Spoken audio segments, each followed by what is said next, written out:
अगर हम कानपुर की बात करें और फ्रॉड से जोड़ें तो कानपुर में फ्रॉड की घटनाएं बहुत सारी देखने को मिलती हैं।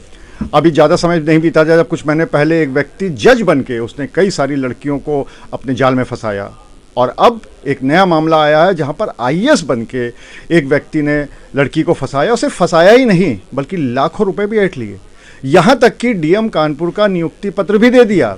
तो क्या है पूरा मामला, इस पर बात करने के लिए जो पीड़िता है उनके अधिवक्ता खुद हमारे साथ मौजूद हैं, उनसे बात कर लेते हैं। सबसे पहले तो ये बताइए शॉर्ट में कि ये पूरा आखिर मामला क्या है। बड़ा रोचक मामला सामने आया है। इसमें पीड़िता की फेसबुक के माध्यम से किसी व्यक्ति से मुलाकात हुई, बात हुई।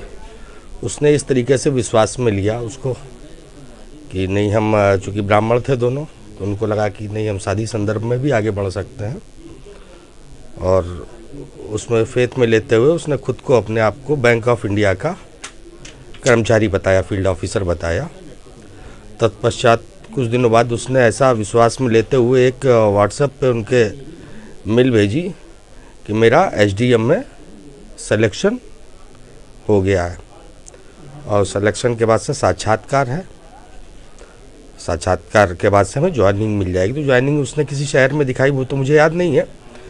कुछ ही दिनों बाद उसने कहा मैंने आईएएस का भी पेपर दिया था और आईएएस में भी मेरा सिलेक्शन हो गया है।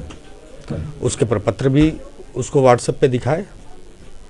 लड़की को विश्वास हुआ, उसको लगा, तो उसने बड़ी, चूँकि ऐसी बात थी, गंभीर विषय था। अब शादी वादी की बात तो घर में इतनी जल्दी कोई बच्चे बताते नहीं हैं, लेकिन उस स्टेज पर उसने कहा सिलेक्शन हो जाएगा तो एक बार सारी चीज़ें घर वाले मान जाएंगे, सारी चीज़ें हो जाएंगी।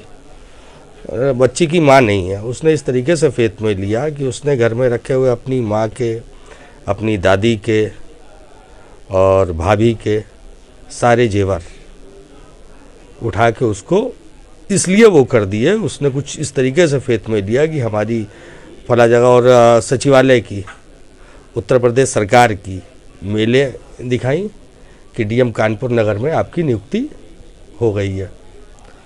और कुछ जो भी जिस भी तरीके से उसने फेथ में लिया कि मुझे कुछ पैसों की आवश्यकता है, तो घर में रखे हुए जो भी, चूँकि शादी का भी माहौल चल रहा था उनके यहाँ, और जो भी तरीके से मुझे पता चला कि लगभग धीरे धीरे करके 20-25 लाख रुपए कैश और लगभग 50 लाख रुपए के जेवर उसने ले लिया। उसके बाद से वो निरंतर उसको विश्वास में लेता रहा, व्हाट्सएप पे ये करता रहा। फिर उसने कहा कि हो गया है, लेकिन कुछ कारणों से अभी रुका हुआ है, पेमेंट कुछ रिलीज़ होनी मेरी गवर्नमेंट की तरफ से। उसने चेक भी दी, उसने वो चेक भी बाउंस हुई। फिर षड्यंत्र में 1-2 लोग और भी शामिल थे। वो लगातार पीड़िता को धमकाते रहे, अब तुम कैसे कहोगी, तुम कहोगी तो तुम खुद फंसोगी, कैसे बताओगी, कहाँ से लाई, ये वो। तो खैर डरी हुई रही। इस संदर्भ में पुलिस आयुक्त महोदय जी का बहुत बहुत धन्यवाद। उन्होंने इस घटना को तत्काल संज्ञान में लिया और त्वरित एफआईआर दर्ज करा के पुलिस अग्रिम विवेचना की कार्रवाई कर रही है। अगर उस व्यक्ति की बात करें, उस फ्रॉड की बात करें, तो क्या वो अभी फरार है या उसका कहीं पता चल पाया है कि कहाँ पर है? एफआईआर होने के तत्काल बाद अब ये सूचना उसको कैसे मिली कि एफआईआर हो गई है, उसने व्हाट्सएप पे पुनः उस लड़की को धमकी दी।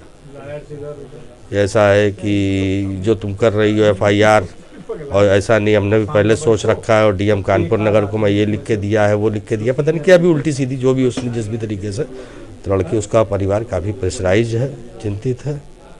शायद अभी पुलिस ने बयान अभी लिए नहीं है, शायद आज ले या कल ले। अभी तो फिलहाल वो, मुझे लगता है कि फरार होने की ही कंडीशन में होगा या फरार ही होगा। तो अभी इस व्यक्ति के ऊपर आरोप है कि उसने आईएएस बन के और डीएम कानपुर का नियुक्ति पत्र देकर लड़की से बहुत सारे पैसे ऐंठ लिए, तकरीबन 75 लाख रुपए। और फिलहाल जो एफआईआर है वो दर्ज हो चुकी है और पुलिस आगे की कार्रवाई कर रही है, पूछताछ भी की जाएगी और संभवतः गिरफ्तारी भी हो सकती है, ऐसा वकील साहब का कहना है। अनुराग अग्रवाल, TV9 कानपुर।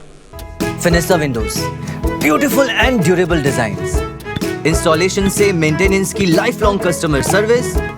आपके घर में फिनिस्टा नहीं है तो कॉल कीजिए। फाइनर फिनिस्टा।